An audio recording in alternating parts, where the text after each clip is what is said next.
ஒருவேளை செந்தில் பாலாஜி வேற ஏதாச்சும் வேலையில இருந்து ஹாஸ்பிட்டலுக்கு வர்றதுக்கு லேட் ஆயிருந்தா என்ன சொல்லிருப்ப?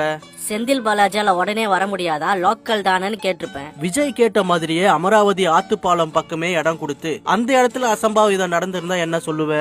திமுக இந்த இடத்தை எதுக்கு கொடுத்தாங்கன்னு கேட்பேன். சிஎம் நைட்டே கரூருக்கு போகாம இருந்திருந்தா அப்ப என்ன சொல்லிருப்ப? வெளிநாட்டுக்கெல்லாம் முதலீடு இருக்க போறீங்க, கரூருக்கு வர முடியாதா அப்படின்னு கேட்பேன். வெளிநாட்டு பயணத்திலிருந்து திரும்பி வந்த துணை முதலமைச்சர் வராம இருந்தா என்ன சொல்லிருப்ப? 40 பேர் செத்து போயிருக்காங்க, இந்த நேரத்துல இந்த ஆள் டூர் போயிருக்காரான்னு கேட்பேன். அன்பில் மகேஷ் வராம இருந்திருந்தா? திருச்சியில இருந்து கரூருக்கு வர முடியாதா அப்படின்னு கேட்பேன். ஓகே, போலீஸ்லாம் கொஞ்சம் ஸ்ட்ரிக்டா இருந்து உங்க மேல ஒழுங்கான நடவடிக்கை எடுத்திருந்தா என்ன சொல்லிருப்ப? திமுக ஆட்சியோட காவல்துறை அராஜகம் ஒழிகன்னு சொல்லிருப்பேன். ஏண்டா இப்படி எந்த விதிக்கும் கட்டுப்படாம ஆட்டம் போடுறீங்கன்னு சொல்லி உங்களுக்கு அனுமதியே கொடுக்காம இருந்திருந்தா என்னடா சொல்லிருப்ப? சிம்பிள், ஸ்டாலின் எங்களை பார்த்து பயந்துட்டாருன்னு சொல்லிருப்பேன். அட பாவீங்களா, அப்ப கடைசி வரைக்கும் ஏன் விஜய் 6 மணி நேரம் காக்க வச்சாருன்னு கேட்க மாட்டீங்க?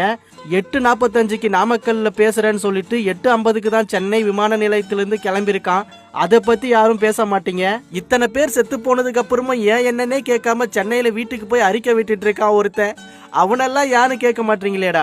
ஆனா ஒண்ணுடா, விஜயை விட விஜய் ரசிக குஞ்சிங்களான உங்ககிட்ட பேசாம தவிர்த்துட்டு போறது எவ்வளவோ நல்லதுடா.